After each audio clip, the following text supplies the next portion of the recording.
Bonjour à tous, je vous retrouve aujourd'hui au Sneaker Summit, la première édition de l'événement, au programme des rencontres, de l'animation et des ateliers. Damn, BT.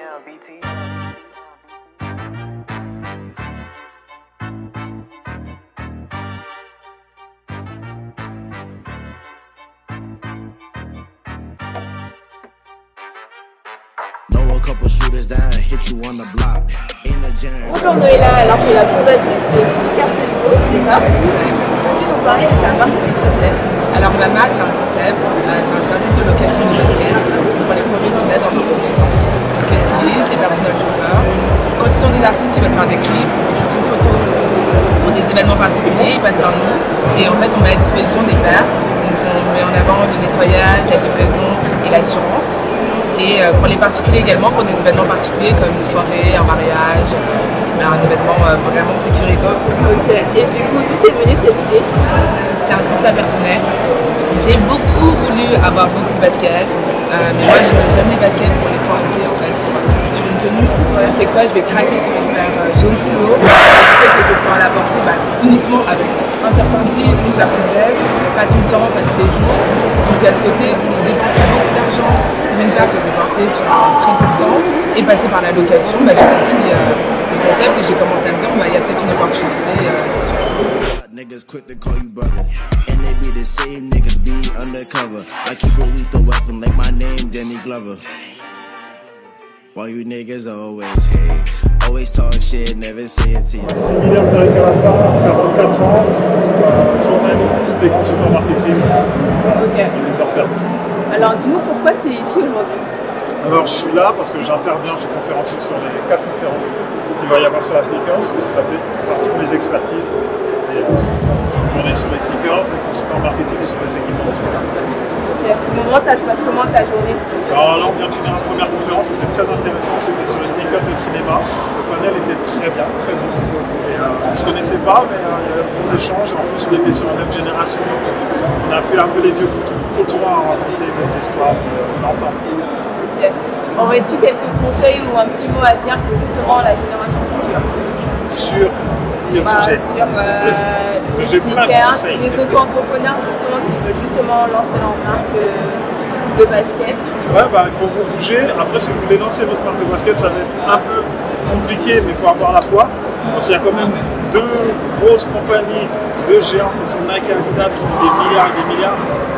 Mais il n'y a toujours pas de place pour tout le monde parce que le marché de la sneaker, c'est un marché qui est estimé à 100 milliards de dollars par année. Donc, même si on est une petite boîte et qu'on réussit à gratter 1 million, c'est déjà pas mal. On peut très bien vivre avec.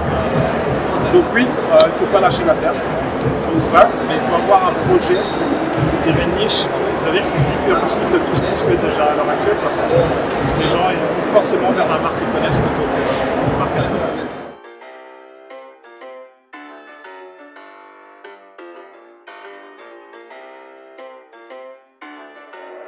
Damn, BT.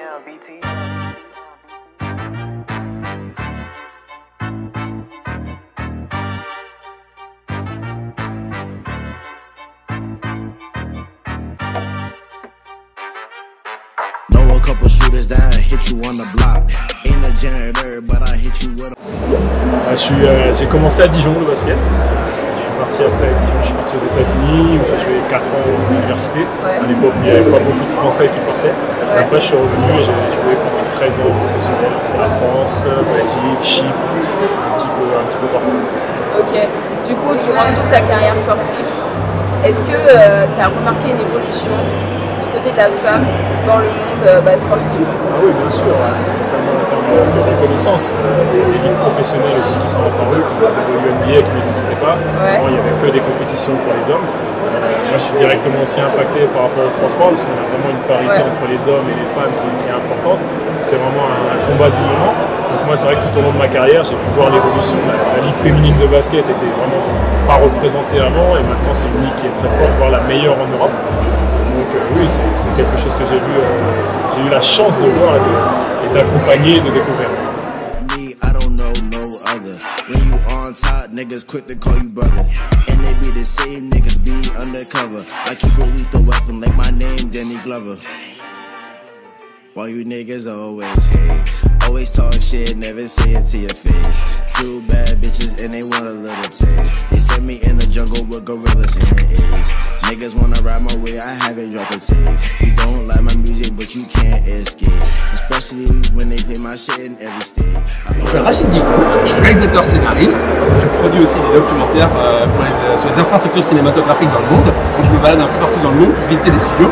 Je travaille beaucoup avec Fondation sur les maladies cardiovasculaires. Ça c'est un truc pour rester sur la Terre. Parce que le cinéma c'est bien, c'est une bonne bulle. Mais la Terre elle est très importante aussi de savoir ce qui se passe. Ça c'est important.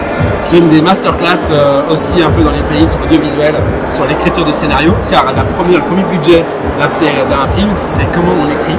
Et la force qu'on a, c'est comment on va, avec notre stylo, trouver notre budget.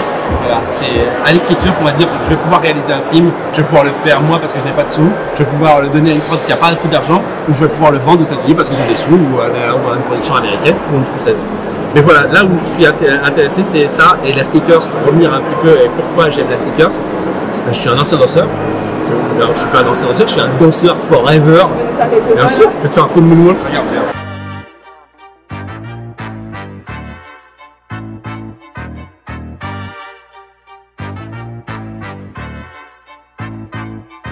Pourquoi j'adore la Sneaker Summit? Parce que une, c'est la première édition. Une, c'est ouf.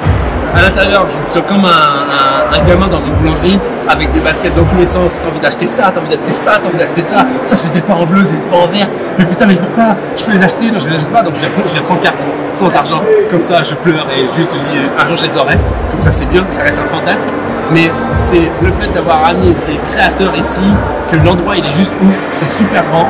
Il y a un playground où les gens peuvent jouer au basket. Il y a des créatifs, il y a des trucs pour les enfants qui est juste incroyable mais vrai, où les gens font du coloriage.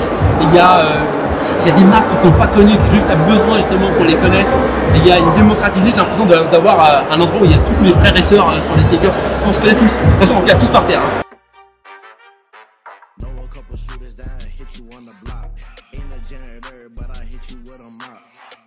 Your friends, they quick to turn the odds. And that bitch nigga will play you for a thought. Ain't no Star Wars, yeah, my shit go TikTok. Jumping in out the bendo like it's hopscotch. My nigga in the kitchen and he whipping in the pot. Watch me see him twirl, then he drop. Gotta cut the limo just to cut the top. They be like, geez, why you always hot? 2019, we shooting videos on yachts. Baby on the bike, Kiwi doing top o'clocks. And I'm clipping on you niggas like a dreadlock. And my team winning and we ain't gon' stop. Bad little cheese and she suck on my cock. Nigga want smoke with me, we blow him like a tree.